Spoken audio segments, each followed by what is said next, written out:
Good afternoon, Mr. Boucher. We're back. We're back. We're back. With a little rest last week. Can I tell you the last time we have not filmed on a Monday? It feels like a long time. It felt like a holiday. You guys have been going hard. Yeah, it has been a busy little spell.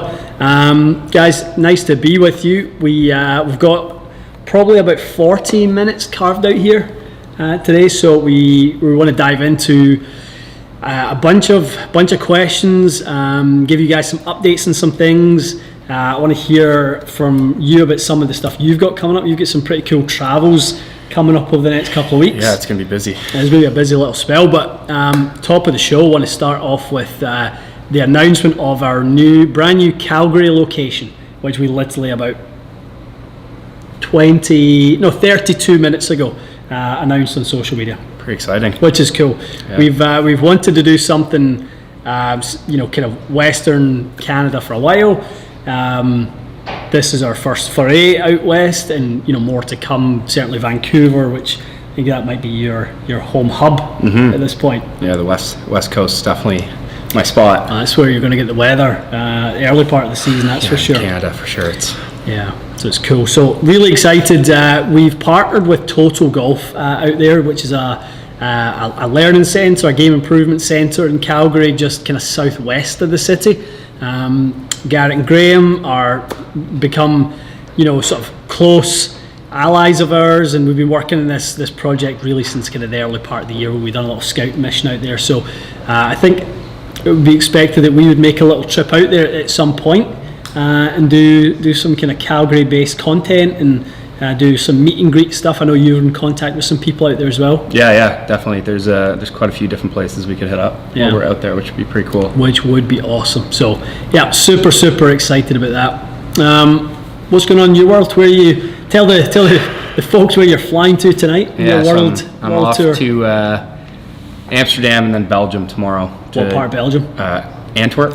Yeah, Antwerp, Beautiful. Belgium. Going over to do some stuff for the Soudal Open. That'll be cool. Belgium Open there. So I've got some cool stuff planned throughout the week. Some stuff that's outside my comfort zones, which I'm excited about. Exactly. That's where growth comes from. It'll be fun. So heading there tonight, right after this. Cool. Yeah. Was it through Rafa, through your agent and Rafa that kind of came about from your interaction with Thomas Peters as well in Dubai? Exactly. So my agent represents Rafa. He's been representing Rafa for a long time, and quite a few other DP World Tour players.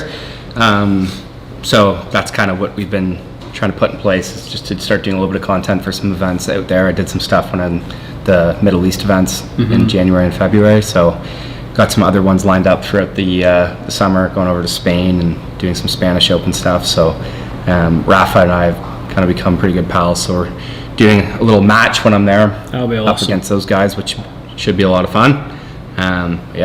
Really looking forward to it. I mean, really, other than Thomas Peters, Belgium isn't really known for its exports in golf, so that'll be a fun event to sort of get out there and do some stuff out with I think it's their first time. They're really trying to boost it up this year. They've got some better players coming. I know obviously Thomas Dietrich and Thomas Peters are the two big hopefuls for Belgium there, but I know Thomas as well played in the Pro-Am in Abu Dhabi with him the week that he won, actually. He's such a flusher, isn't he? And I don't understand how that guy doesn't win every single week on the PGA Tour. His golf swing is literally, I have a video of my phone that I just look at all the time. Yeah. It's perfect. There's nothing wrong with it. I know. And his attitude's a little better now. He's maturing. He's mature, and he says that, but he still breaks clubs and stuff. But he's better than he used to be. Exactly. Yeah. Nicholas Kosar, is he kind of still part of the event? He's going to be there. He's had some health problems. Actually, the week of Abu Dhabi, he was rushed to hospital with some kind of problem. So he's been battling some injuries and stuff, but he'll be there. Yeah, another one. Think of super talent. So good. So good. Yeah, they all practice at Els Club. Him and Dietrich both practice at Els Club, so I'd see them on the range quite a bit, and they're both just so good. And they've handed you the microphone for the 18th hole on the Sunday? Yeah, apparently I'll be emceeing the 18th hole as the players come up. I definitely public speaking. I think I took public speaking in university, and it was 30 people in front of me, and I was terrified. So this will be outside my serious comfort zone. I can we'll do our best. You will be a star at it. I mean, it's amazing, isn't it, how the kind of I know in your mind you still feel like you're going into this arena of superstars and people that you admire and stuff like that, but really you're coming in because you're the one really that has the eyeballs and the attention more than these people do on a regular basis. I mean, it's hard to flip that around in your mind and realize that that's the way that it is. Yeah, I think for me, I've never liked attention. I've always kind of been the guy in the background, just kind of doing my thing. So this is even now going to courses and stuff and being recognized from Instagram. It's been pretty eye-opening. Actually, funny story. When Thomas Peters, the week I played with him in the Pro-Am, some guys were out watching the Pro-Am and asked Thomas Peters to take a picture of me with people. That's amazing. He's like, okay. Thomas is like, what is going on with this? And that's, I think that is the nature of these players now, though, starting to see where the value and attention lies. It's with people like yourself that are engaged with people all the time. I mean, you know, when Thomas and the other kind of professional golfers, like, they're out there kind of like in their own bubble and they don't, you know, always love the interaction and stuff like that. Kind of almost like your role is to interact. Yeah, definitely. You know, whether that's online or in person or whatever that may be, like, your whole reason for being there is social interaction, whereas they hope to interact with people on a last 9 holes on a Sunday. Yeah, it's a totally different viewpoint, I guess. Is they're there to play golf. I'm there to showcase golf, I guess, is the way I say it. I love it.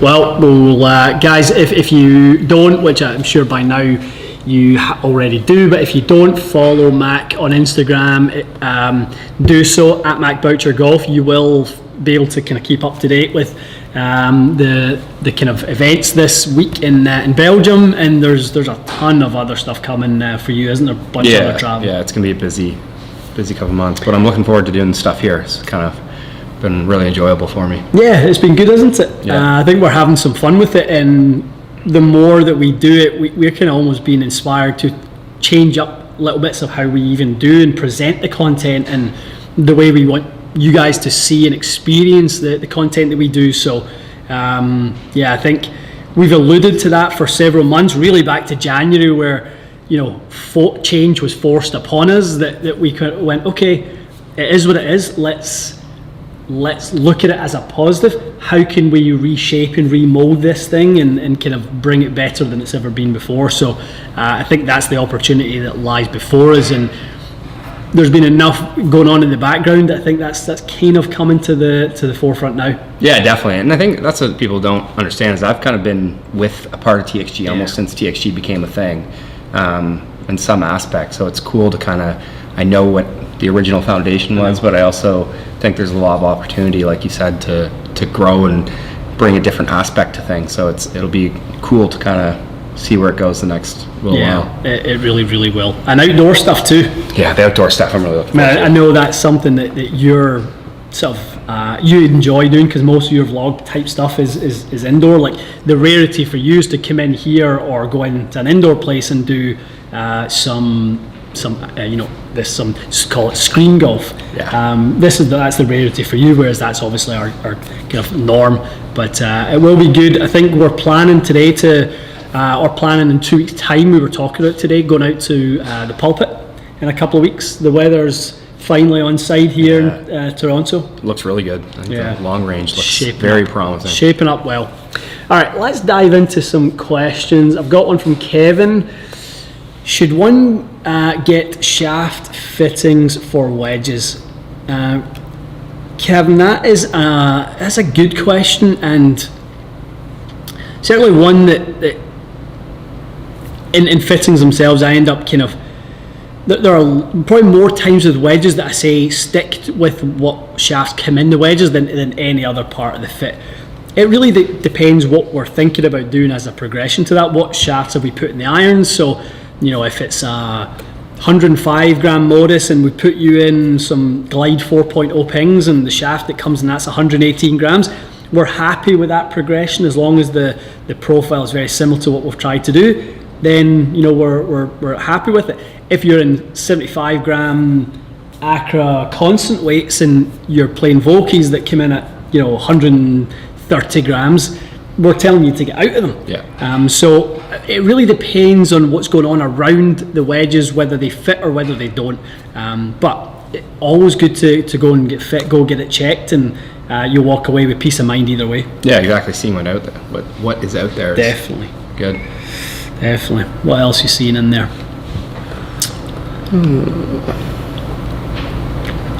Timmy's thanking you for the driver tips. Good, Timmy. I'm glad it's working. Switching to a fade, a safety slice. The safety slice is key. Why do you think that worked so well for you? I think it's narrowed my miss.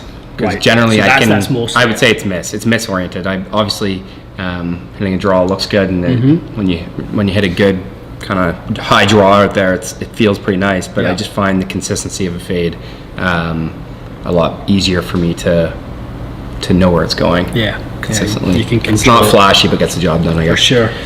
Mr. Potter's in the house. Robbie, nice to see you, pal. Let's see. Hockey players in Canada. Do you see lefties commonly being hockey players in Canada? I think that's a root of it. To be honest. I think you would think that. When you're given a hockey stick as a kid, like you hold it whatever way you hold it, you're not kind of showed one way or another. Like in golf used to be, where it's just like, here's a righty club, get with it. So I know for me, I played hockey left-handed, and like automatically when I picked up golf later on, it was just felt way more natural than swinging it righty. Well, in hockey, what's the percentage of righty to lefties? I think it's I don't know what it is nowadays. I think it's probably evening out a little bit, but I'd say it's 50-50. Right. And I could be completely wrong with that, but from what I see and friends I have that play hockey still, I'd say it's a pretty decent split of lefty and righty. Mix. Yeah. Let's see what else.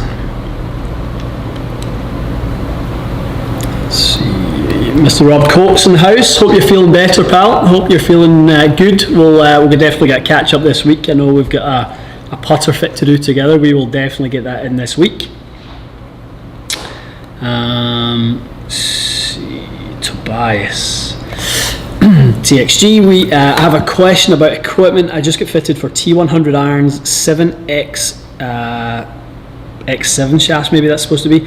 What shaft do you think would fit my driver? And a Titleist. I mean, those are tough, man. Those are tough. I mean, if you're in a shaft that's like that, though, I can lean probably towards, Ventus Black, Acura RPG 462 M5 Plus. I mean, if you like the weight, you can jump into 7X or 472 M5 Plus. Something that's really stable in the handle, like an X7 is, would be something like the Project X Hazardous Smoke Green, the Hulk shaft would be a good one for that type of thing. So tough to know though, Tobias. It's governed by so many things that are dynamic, and without really knowing the dynamics as to what your shot shape is, what your miss pattern is, all those sorts of things. I'm kind of just shooting a little bit in the dark with that one, but those are three that share somewhat similar characteristics to the X7s. So something about Max Homa is cash money. Yes, he's made some money. That's a great golf swing, isn't it? He's got probably one of the best golf swings. He really does. But he's got a good attitude too. He's always had a good attitude. You knew if he could kind of sync those two together, he was going to go places. 100%. Question on club fitting: should you be able to hit the ball consistently without topping or duffing it before fit for clubs? Where's that one?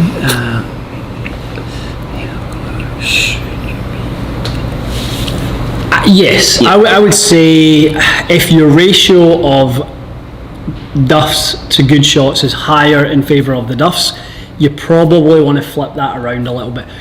I definitely, on the flip side of that though, do not think that you need to be hitting every shot ideal to get the most out your fitting. If we break down kind of what is a fitting in terms of getting the right length, the right weight, the right shaft, the right head design, loft, lie, grip size, like all of those things are exceptionally important, and they don't always have to be dynamically producing a high draw or a high fade to still be improving your chances of hitting a good shot and being custom fit. So I would say though, you're going to want to see something. Yeah, no, you want to get it airborne and at least have a rough idea, I'd say. I always say to people, if at the point where I'm changing shafts and changing heads and nothing's happening, you're overriding the changes with your kind of flaws in your game and swing, that's the point where you probably step away from the club Right. fitting side of things and head to the lesson tee and go take a few. But yeah, if you're able to really see the differences from head to head, shaft to shaft, lengths, all that sort of stuff, it's definitely worth diving in there a little bit. Ray Dub is welcoming us to Calgary. Thank you. We will be out there soon. I think our job posting will probably go out tomorrow, looking for our new fitting team out there. That'll be posted on the TXG Instagram. If you know anyone who is out in Western Canada and would like to join the TXG team from a fitting perspective, tell them to look out for that, or email us to info@txg.ca. Send a resume. We'd love to hear from you. For my closed takeaway with this, so the drill, referring to the compression video, I say a neutral grip. I don't think you should really have to change your grip. If you're really strong, you might have a hard time. Yeah. But I'd say I just keep it as my neutral grip. I just make sure I rotate. If you don't rotate, you're going to hook it. You're in trouble. Yeah, I would say anything from neutral to strong, you can live in there. What becomes tough is the weak grip. Yeah. Unless you're protecting against a really shut club face or a move where you already drive the handle so much forward and you kind of want to neutralize the face. I definitely think that going to neutral to strong is the favoured direction. Yeah. Mr. Coates has been enjoying the combo of you and I recently. That's been fun. I think we're enjoying it, aren't we? Yeah, it's been a lot of fun. It's been good, and we're motivated. That's the one thing I can assure you guys. We are seriously motivated right now in terms of the content that we're putting out, the ideas, the amount of time that we are putting, in outside of, working hours, call it. We often get the group chats going late at night, talking about some things that have came to us in terms of ideas. So yeah, and if one anyone, particular concept we're into, we think will be really cool. yeah, I'm really excited about that. It'll be wild. And if any of you guys have anything, feel free to DM me if there's a cool idea that you want to see. Yeah. I'm pretty good about getting back to people in the DM. So well, from cool watching ideas you, there. and people are obviously curious about how you kind of play the game. I think people would love to see, because the one hole vlogs is like you can hit any shot really at any given point. We just done a video that absolutely proved that. But how does it come together for 18 holes? Yeah. Do you do that for all 18 holes? And people would probably be shocked to hear that you do. And it'll be fun once we get out and play 9 holes, 18 holes, whatever it might be, to see you compile a round of those types of shots. Yeah, and I think just explaining my process to people might allow people to understand the reason that I do things that I do is to eliminate misses. Yeah. It might look like I'm bringing misses in or getting more dangerous, but it's what feels comfortable. So it'll be cool to talk some process and course management through my eyes, I guess. But I do play a lot of normal shots that normal people do as well. Like I don't just hit these massive benders. No. Like I hit straight shots as well. It just depends on the shot. Absolutely. And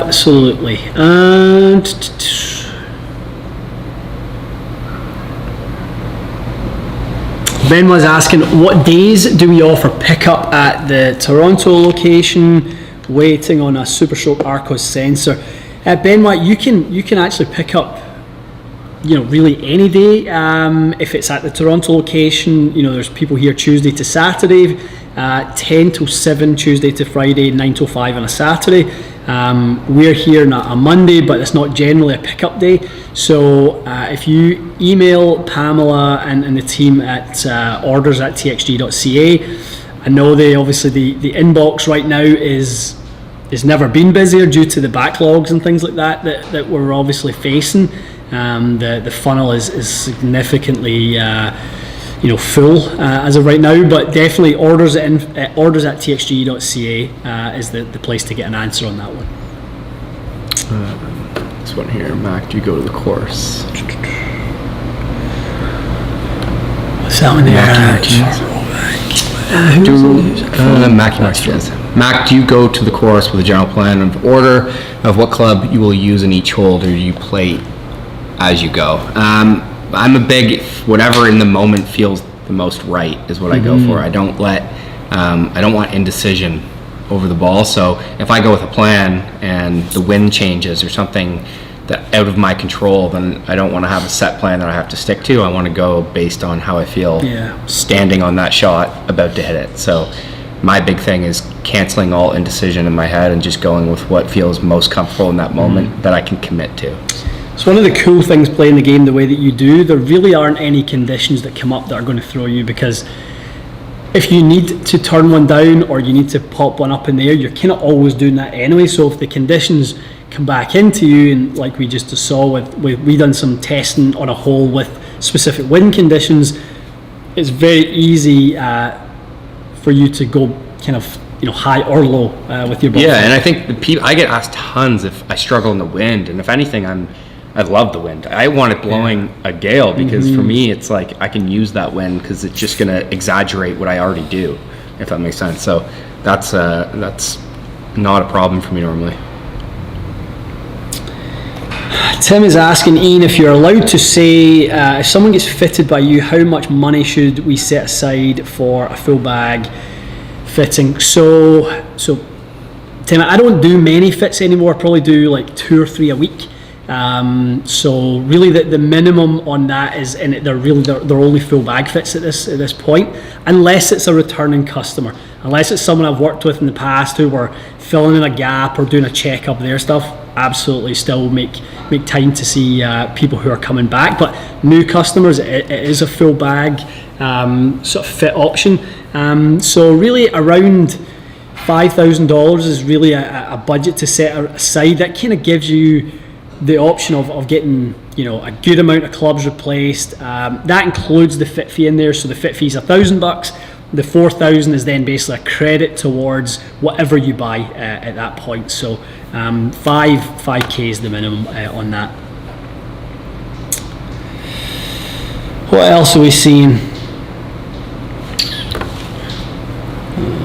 Let's see here. I've seen this one come up a couple of times. You often recommend the set gap wedge when it's mainly used for full shots, but what would you recommend for 16 handicap who uses all of the wedges for chipping, pitching and bunkers? I mean, I think the variety of shots you hit will often dictate how we comprise the wedges. At 16 handicap, I'm probably still leaning a little bit towards set wedges. I mean, when we get into things like the milling on the face, the hydrophobicity of a finish, a coating on a club, we're really getting into the nuances that are required to go from like a 5 down to a scratch. At a 16, with almost a shot a hole, you can kind of chip it onto the green or get it on the green, and proximity isn't yet a huge issue. So I would still lean towards the set wedges for pitch and wedge and gap wedge at that point. Maybe later on you need some of the attributes of a specialised wedge, such as sole design, low bounce versus high bounce versus sole width, all those sorts of things, having a blade versus a cavity back that reduces a little bit of ball speed, all that sort of stuff. But I would say still for yourself right now at 16, lean towards the set wedges for now. Let's see what's going on. Michael is asking, any thoughts on your limited edition 14 irons? I have lots of thoughts on those things. Loves them. Love them. I'm doing it. Grab them. They're right here. Look at these things. They are pretty hard to beat. The look of them. That is is so clean. It's about as clean as an iron gets. I mean, it's simple from an offset perspective. If we kind of look at it, it's a little blurry. We'll try and change it this way. There we go. Well, look how little offset that has. I just don't think it gets literally any better than that. Looks so good. I mean, people who have heard me talk about clubs for myself know that really offset is a big component to me, kind of keeping them in the bag. Really unique irons, those though, that they start with such strong lofts. And 6 iron has 26 degrees of loft for a no offset blade. Wild. It is wild. So, when you weaken them a little bit, which mine are a touch weaker, you're actually taking more of that offset away. So it just makes them look even better to my eye. But really thin sole, really great feel. It literally looks perfect. It does. It does. I can't kind of pick them apart. I really can't. Dave said that is the echo normal today. I think it's, I don't think we're in a big space. Yeah, we're in a big open 4,000 square foot space. The microphone is about 4 feet away from us, so there may be a little external noise. For us to wear mic packs and stuff like that, and on the live, it's not really kind of ideal. So hopefully the sound is okay. It's live YouTube. This one's pretty funny. Ian Fu. There's Ian. We're going to address this. Yeah, this is good. We don't like to miss too many opportunities to go head on at something. What's up with some of the knuckleheads commenting on your post? People telling Ian how to fit and not feeling Mac's mustache. Does it get to you guys? Does it get to us? Honestly, I take everything on the internet. I get abused on the internet because I do things differently. Which I find wild. Anyone that knows me knows that I've always got along with everyone. Yeah. I don't get along with people. So it's interesting having people that absolutely hate my guts for having a mustache or using a 7-wood or like playing differently. It's wild to me. Yeah. But no, it doesn't really get to me. It just kind of... It's internet, isn't it? It's the internet, and you just have to accept that, I guess. But the likelihood has... Well, here's the thing. Has anyone ever said it to your face? No. That's the thing. I've never had someone say anything. No. So people are awfully brave with their keyboards in front of them, but it is what it is. It's the internet. People will always, as I say, feel brave and want to kind of put something that makes them feel good, when in actual fact, it doesn't bother us. It doesn't faze us. Part of the gig, unfortunately. It's our world that we live in, and we can't change it, so you may as well just accept it. And the other part is as well, they are so few and far between relative to, like if we were to put it into a percentage, it would be a decimal point of the 1%, not part of the 99% that are the people who say it. So, from that perspective, as long as good outweighs evil for me, then I'll always be fine just to bat it away. Yeah, I don't care. Exactly. Don't care. Okay.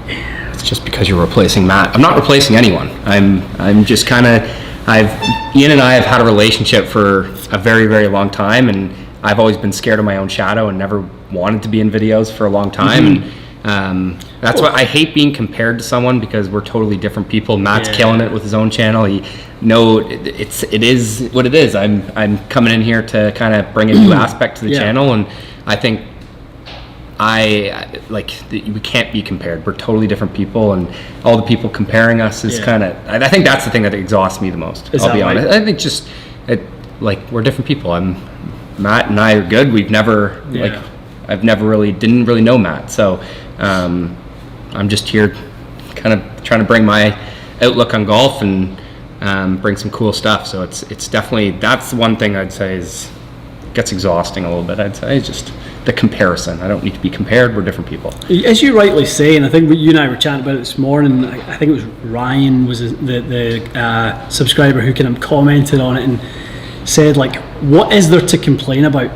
TXG are doing what TXG does, which is breaking down topics related to golf swings, custom fitting, golf equipment, and we do it in a way that hopefully helps you guys make better decisions or helps you with your game. Matt is over and doing his thing on his channel. There probably is some crossover and overlap, but probably not really also, because from a technical standpoint, we're always going to be leaning into that side of things a little bit more, and I think that's where we are unique in the kind of online stuff that I don't really know of any other channels that dive into the weeds the way that we do. So if anything, it should be a positive, really. Yeah, more content for people to watch. There's different. There's more videos being released every week. There's different. TXG is doing some stuff maybe that we haven't done, or you guys haven't done in the past, and while maintaining the roots of it. And I think it's really positive in the sense that if people can just stop looking at it like that and look at it like a gigantic positive, not there's a negative. No need to look at it that way. Absolutely not. You're right. There's absolutely no need to kind of compare it that way.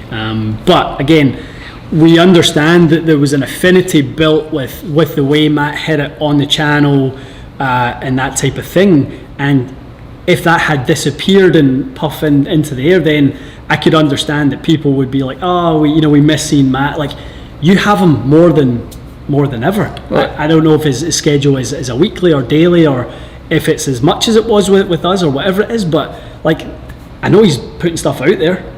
So there's lots to enjoy. 100%. Lots to enjoy. There's more than enough right now, and I think there's going to continue to be more than enough. So it's let's keep doing what we're doing, and everyone just be happy, hopefully.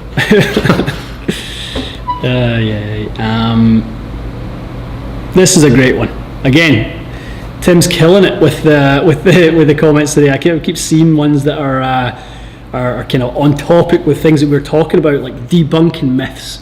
We were literally talking about that this morning. Like, a Mythbuster series is something we've always wanted to do, and with our kind of relationship and partnership with Arcos, which is going deeper and deeper and deeper all the time, we feel like, with the 500 million data shots that they have in their library now, like, we can take things that people think are the right way to play the game and show them for being, flaws and kind of maybe not quite the right strategy. So I think that is going to be a real positive in the future. Yeah, I think once we get outside, I think we can do more of that sort of stuff. Outside stuff will be really cool. Yeah. So no, I think that is right on point.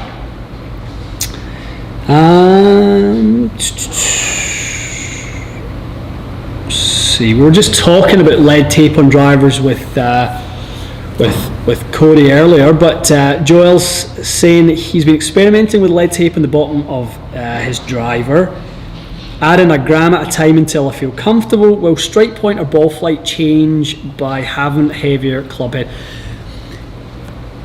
Not in the sense of you're adding enough weight that really the centre of gravity is changing ever so slightly, so if it's to the bottom or back of the club or wherever it might be. It's not really, that CG doesn't bounce around a little bit, like it barely moves fractions of millimetres, to be honest, with lead tape, because it's, even if you're using a 2 gram weight, it's a percent of the overall 200 grams that we have to play with. But what it does is it may change your awareness of where the club is travelling throughout your swing, and that's the likely thing to make a bigger change. Is if you have a greater perception of where the club is dynamically, then you can maybe make a better swing at it, or maybe it negatively influences how you deliver it. But that would be the more likely thing, is that changes your timing a little bit rather than that dynamically changes the performance of the golf club.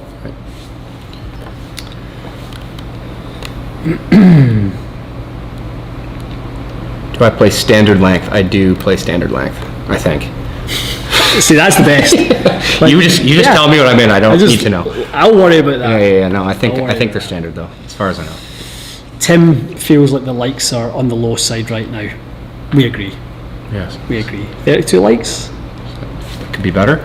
We could add a 0 to the end of that, surely. Where are we at? 269 people online. We can get that up for sure. We can. Here's a good one. I don't know if you've dabbled much in this. Lots of mixed opinions on raw stroke rusted wedges. Do we think it's worth it?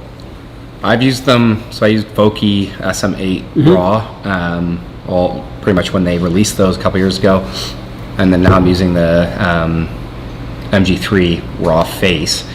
I don't notice if there's a lot more spin or anything. I don't, performance-wise. I do really like the look of the raw finish, but I don't have much in terms of performance. I don't know if you guys have. We have done quite a lot quite a bit, of testing on it. Yeah, it's the raw rather than the rusted that's important. So the lack of a finish, not dulling the radius of the groove. Obviously, there's some sort of glare reduction on those sorts of things. Yeah. Which is really, really good. Generally speaking, a club with that plating feels a touch softer as well, because you're hitting the raw metal itself.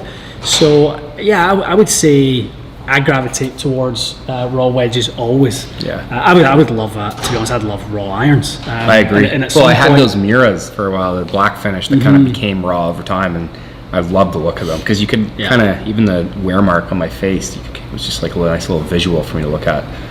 Looking down at little bullseye. Yeah. No, they look really good. That's cool. Yeah, so I mean, I can understand why people like clean wedges too, in the sense of like not having any rusted wedges. If you don't want to have any maintenance on kind of keeping the rust off them and stuff like that, maybe you play on some, call it salty or kind of wet conditions where you find that they over oxidize. I get that too, that you want to leave orange scorch marks on your golf ball every time that you hit a full 100-yard shot. Yeah, totally. That type of thing. So I get it, but generally speaking, actually an overly rusted wedge actually leads to more variables in terms of launch and spin, which you would not want. So anytime you add moisture on top of the rust between club and ball, you can actually produce a little bit of a slippy surface. It's not ideal. So we want tires on track is what I always say about wedges. If we're trying to get maximum friction, we want club, face and ball as tight and as kind of aggressively interacting with one another as possible. So normally, rust is a bit of a variable with that. Mikey's in there. Where's Mikey? Where is that young hooligan? Where is he? Oh, I'm way behind. Yeah. Yes. Where's Mike? Where is Mike, actually? Where's Wally? Right down at the bottom. Young Michael. Michael's grinding down in the Mississauga location today with the team. They are busy.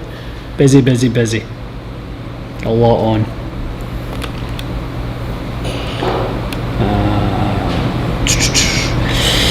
Jesse's asking, Ian, how's the wedge setup looking with your new irons?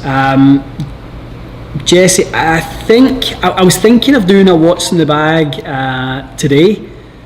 I think it might need to wait a little bit. I spoke to Aaron Dill about getting some new Vokies, some new SM9s in the bag in order to kind of account for what I'm doing with the irons. So he got back to me and we're going to build some new wedges. So I think that might need to happen before the wedges change, even though I know already what's going to go in there, but I think that's going to change. So my wedge setup will change, Jesse. I will adjust my wedges by a couple of degrees and make those gaps a little bit more sort of closer. But I definitely think that it's making me practice partial shots with wedges a lot more, knowing that those irons are going a little bit on the longer side. Yeah, definitely. Yeah. Muni Mike is in the chat. I heard Mike say he wants to open Calgary store in the winter. No one wants to be in Calgary in the winter, Dave. The snowmen escape Calgary in the winter, it's that cold. Actually, the last time I was out there, I think it snowed there this morning, actually. Did it really? I saw some, maybe not, quote me if I'm wrong, somewhere in Alberta it snowed. Yeah, I think last time I was out there, I think I had left the temperature here when it was like minus 13, and I got there and it was plus 13 Celsius, obviously. It was way warmer there than it was here, and I'm like, this is not the way it's supposed to be. The weather's been so weird, because even I've been spending a lot of time in Victoria, and Victoria this time of year is normally beautiful, but it's like 8 and rain every day right now. It's been awful. Do you know what that thing they call it in kind of Calgary because of the Rockies? Is it a Chinook or something like that? They call it, where like because of the way the air circulates in the city and obviously the mountains around it kind of hold in they get some really weird weather. They get some bizarre weather, so like even when it does snow, it doesn't really stay there because of that, the way the air kind of funnels in and out there. It's crazy. I had no idea that was even a thing, but the guys were educating me. This is a good one. Evan is saying, will TXG or Club Champion have a presence in Ottawa? Yes. We actually have a scouting mission to Ottawa in June for finding an Ottawa location. So the answer to your question, Evan, is yes. It's part of the expansion that we spoke to you guys about a lot. You've got to be in the capital. I know that Toronto is the financial capital, it's the metropolis of Canada, but at the end of the day, you've got to be in the capital of the country, and there's a lot of great golf. We are lucky, we've got a lot of good friends there, so we will be definitely making a little scouting mission in June. Ottawa's an awesome city. Is it? I've never been. Oh yeah, it's awesome. Really, really good. It's cool. That is cool. Lowest score you've both shot. What's your lowest score? 7 under. 7. I've What do you got? How deep? 10 under. 10? 62 That's, wooden sticks. That's yeah. obscene. 2 times. Twice. Once in a tournament, once not in a tournament. Yep. Like, I mean, and 7 under's deep, but 10 under's nasty deep. You've birdied more holes than you haven't at that point. Or that used to be my thing. I used to make a ton of birdies, but a ton of others. Right. So when it all clicked, I didn't scrap those others. Yeah. And then the Quebec Open one year, I made 12 birdies in a round and shot like 68. That's awesome. 12 birdies. 12 birdies. That's nuts. Yeah, it was pretty wild. Yeah, that is pretty cool.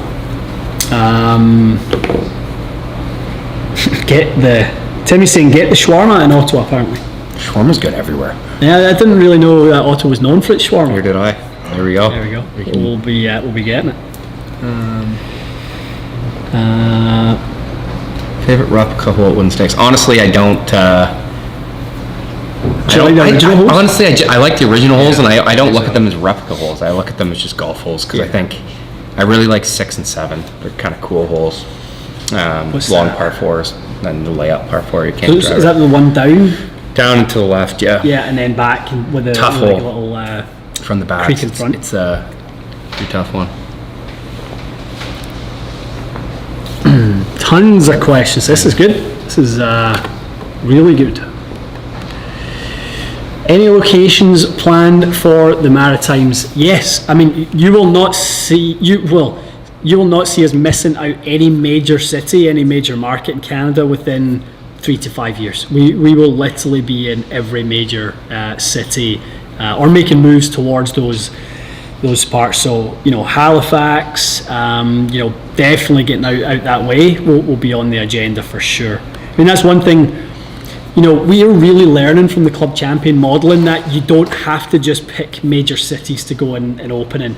Like they have, stores in, 2 stores in secondary markets, wherever it might be. And they've definitely said to us that they've learned that you do not have to shoot for all the major markets for a store to be successful, which is good to hear. Our kind of goal is to make TXG as accessible as possible. So TG wants to hear say Manitoba, is that have you been to Manitoba? No. Winnipeg's I played the Canadian Amateur in Winnipeg. It's kind of a cool city. I haven't spent a ton of time in Manitoba, but they're golf crazy out there. Does that have like the whole kind of potato, tomato? Does that have the whole like pronunciation? No, is that what he was going for there? I don't know. How Manitoba. I don't think Manitoba. I don't know how else you could say Manitoba. Yeah, Manitoba. I don't know. Or maybe we're missing something there. Could be. Any plans to open a store in Yukon territories? Yeah, absolutely, Dave. Bring your snowmobile. If that's where you would like to come and visit us, Dave. Oh my goodness. I do want to go up there and play some golf though. It'd be fun in the summer. It doesn't get dark. Yeah, I think the season was cool. About a 3-week season. I'll be there. Let's see.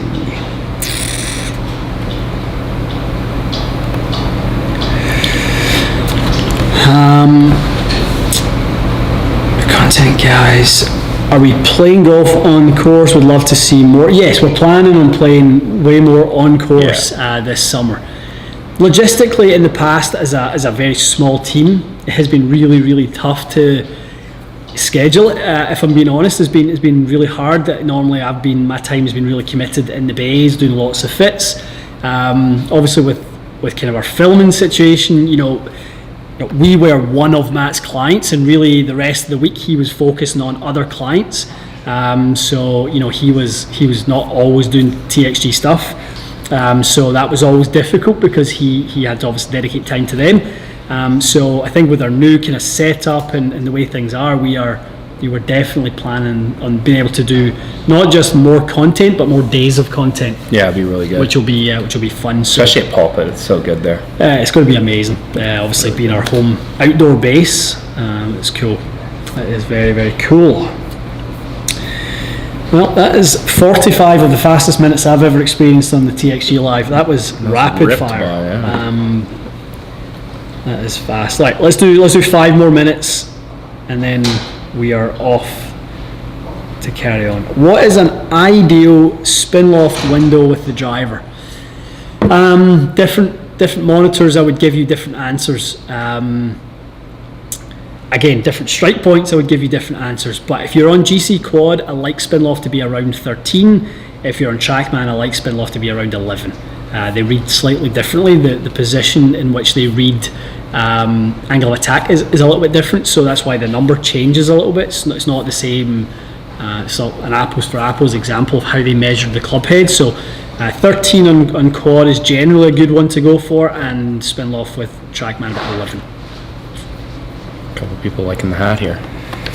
We were just talking about the lids. This hat is from, what's that, 4 years ago? Yeah. Did you design that one? I wasn't even a designer, just slapped the logo in the front of a hat. But you literally... Yeah, we brought in a bunch. They sold pretty good, actually. We that was like very early days. Ian put me in charge of some merchandise. I dropped the ball. I got these shirts that were probably the worst in the history of shirts. They looked like a cereal box.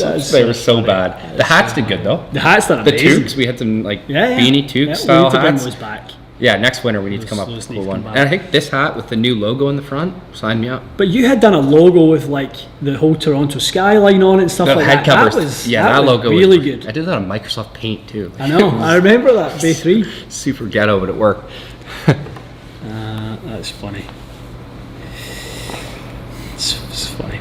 John is saying, can you do more live fits with customers? So when I was down in New York last weekend, my brother's in a sunglasses shop getting some new shades, and the guy's like to me, he's like, do you want to buy anything? I'm like, no, I'm good, I've got my shades with me. And then so he proceeds to tell me about these new Ray-Bans that have built-in like camera that can take literally videos, take pictures. They can literally play music in the headset. They are like a wireless kind of for on your phone and stuff like that. So like he showed me them, and so I ended up buying these Ray-Bans. So good. So literally the idea is that like in a fit, obviously with the consent of the customer, that we can literally take literally have the session running where we can show you guys. Are they bulky? No, they're good. I mean, I've got the smallest head in the world, so they're going to look bulky on me, but like I was making the boys try them on the other day, and it's going to be good. Like a live TXG cam is what it's going to be, so it will be good. You look like Stevie Wonder in here with the sunglasses on, or just in the bay on my keyboard. When is TXG branded gear going to be back in stock? We were talking about that. We're just talking about we're gonna. Yeah. That's something we definitely need to get in on, because I think there's a lot of cool stuff. Yes. To be made. Any luck for a ticket for Seville? Nothing yet, Andrew. I'm still trying like a bear to get a ticket for the Europa League final. I'm still trying. So if any of you know anyone who has access to tickets or major sponsorship companies, send me a little DM. I'd love a ticket. Graham, is Mac becoming a regular on the channel? Yes, I believe so. If Ian keeps me around, I think I'll be showing up on Mondays to do some filming. Still on probation for now, but if he literally keeps producing videos like we just done there, we're literally like, it's like, okay, do this shot, do that shot. It's ridiculous. We should do some live videos from time to time. We could have done that last one. That was a 20-minute video, and I took 10 shots. That could literally be an unedited. We should just release that one. Yeah, like TXG Raw. Just go TXG Raw. Just release the whole thing. Completely raw. I won't drop any F-bombs, and it should be good to go. That's where it could fall down. It could go a little sideways when the cursing starts. No. So yes, Mac is very much a regular on the channel now. We're changing, as I say, we're changing things up a little bit. The schedule of when we get together, you'll probably notice that we wear the same clothes for more videos, because we're not going to get together every week the way we used to. So we'll probably batch film. I need to start bringing 3 outfits. And actually, we should do that. I'm going to. I was telling the boys earlier today I'm going to. I'm going to have 3 different fits for every video. Too easy. Open a shop in Seville and you can get automatic entry to the final. Listen, if that's what needs to be done, Davey, I will literally do whatever it takes to get a ticket. So Rangers, qualified on last Thursday Is night. it that hard to get a ticket? Is it? Dude, it's wild. It's wild. It's insane. That's crazy. I don't know. I honestly, I've reached out in so many different ways. When is it? The 18th of. Actually, you could do a little feeling when you're in Belgium this week. I bet you there's some of those boys have links to people who can get hospitality type tickets. Literally, I want to take my brother and my around. nephew. You have to give me the details so I don't look like an idiot. Literally give you my credit card to take with me. Just like swipe. Who's some of the guys I could ask? Because I'll be just I know, cruising I on the think about range. that. I'll be on the range and I'll just go up and be like, hey, my boy needs some tickets. yeah, here's his credit card. Yeah, literally swipe it. Just don't do too much damage. Okay, couple more. Scott saying Mac more wardrobe changes than Carrie Underwood. You're going to see, yeah, that's what I'm going to start doing. I'm going to start packing a bunch. And if they want a discount, Mac 15? Mac 15 on everything. Mac 15. Everything I own. There you go. It's my go-to. Copy and paste.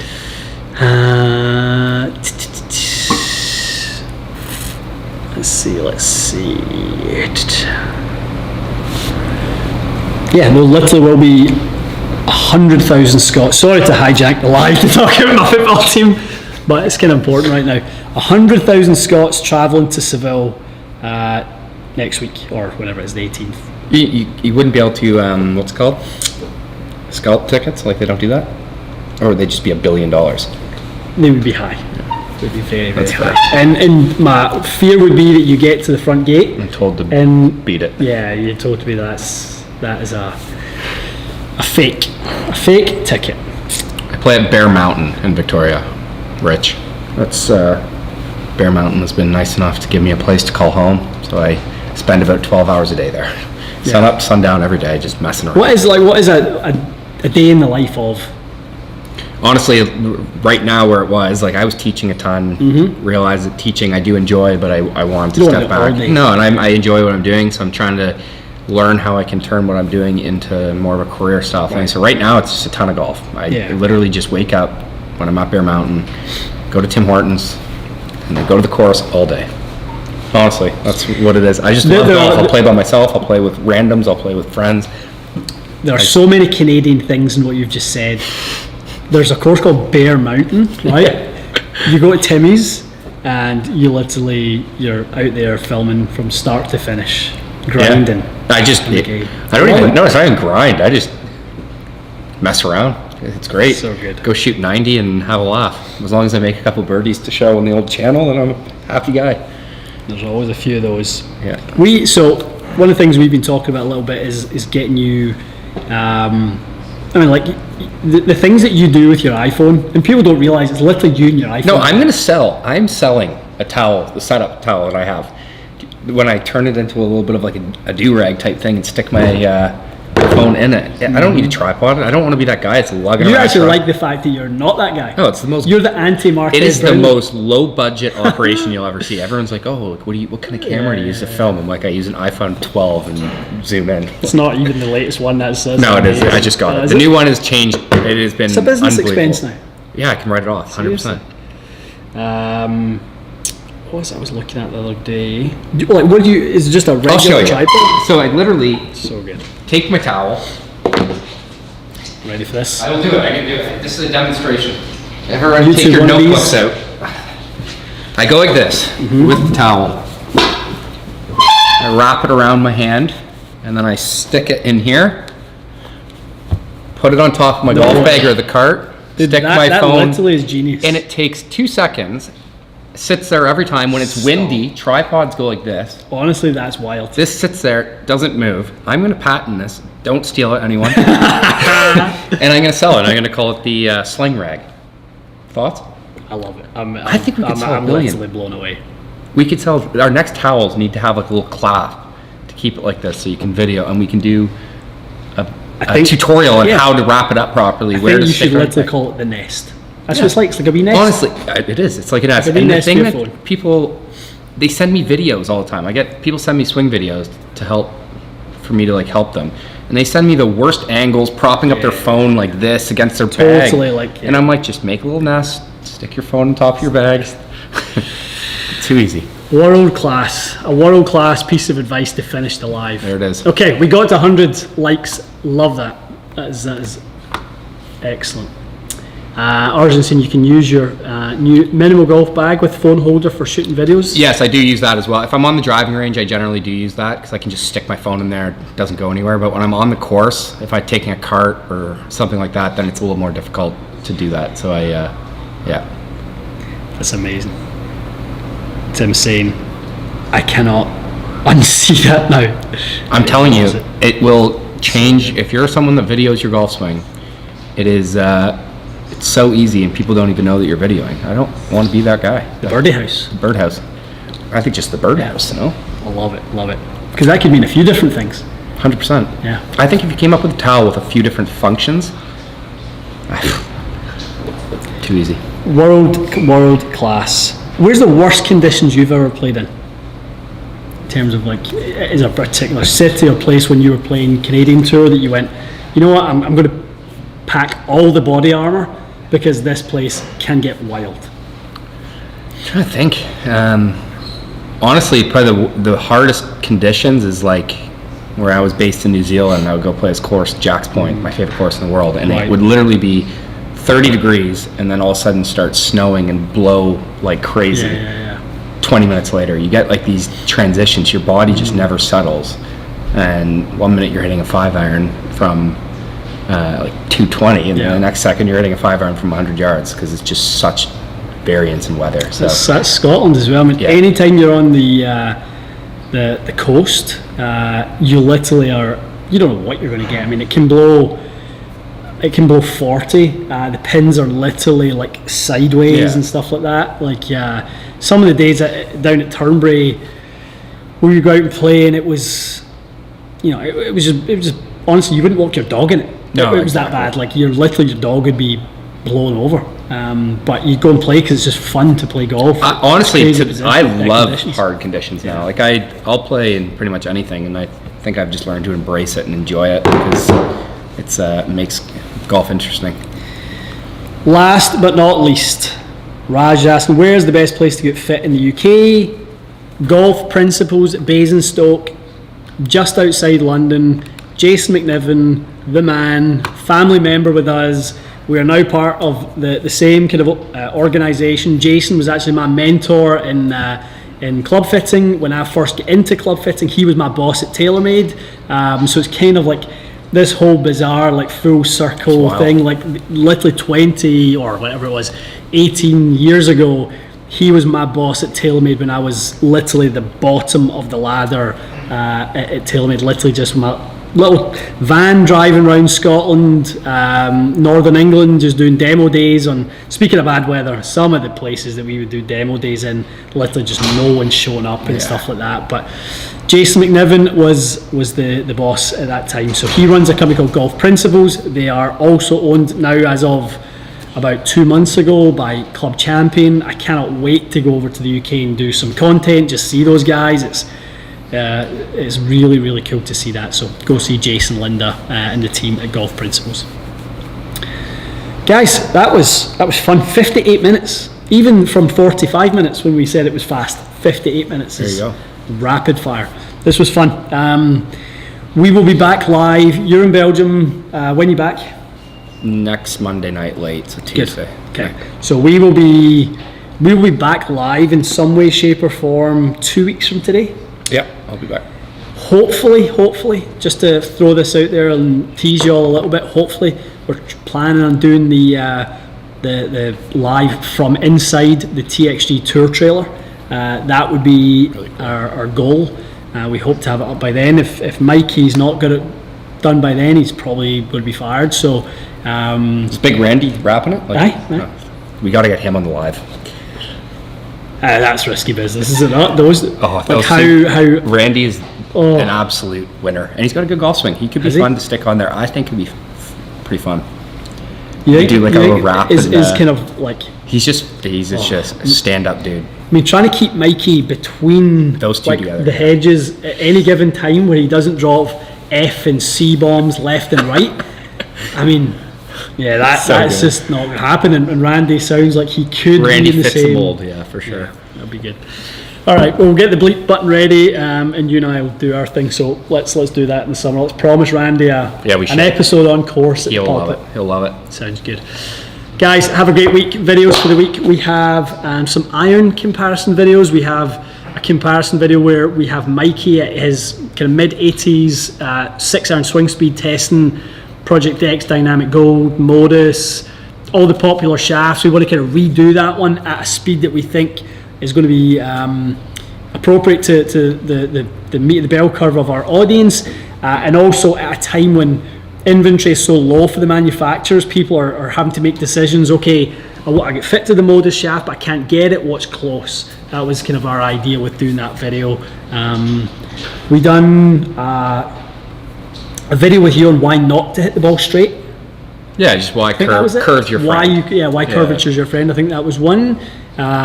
There's some build shop videos that Ryan and Mike done about a week and a half ago, so they'll be good, going through the kind of the stages that we go through in our build process. So tons of good stuff coming, plus all the stuff we've got coming today. Yeah, should be good. It's going to be good. All right, lad, have fun in Belgium. Yeah, we will. Yeah, keep the phone on. At Mac Boucher Golf on Instagram, follow it along. Do you do any Twitter stuff? You do some TikTok stuff as well, but not TikTok, as much. But yeah, I just post on TikTok and then get off. I don't look at it. Okay. It's a toxic place. Is it? Filled with toxic. Is it the kind of like younger, Twitter for video? Yeah. Sort of, yeah, I'd say I don't know. It's just I don't know, the internet, I guess. I don't have TikTok on my phone. I literally couldn't tell you. No, it's miserable. There's no reason for it. Yeah. Fair enough. Okay, guys, have a great week. We'll see you in a couple of weeks.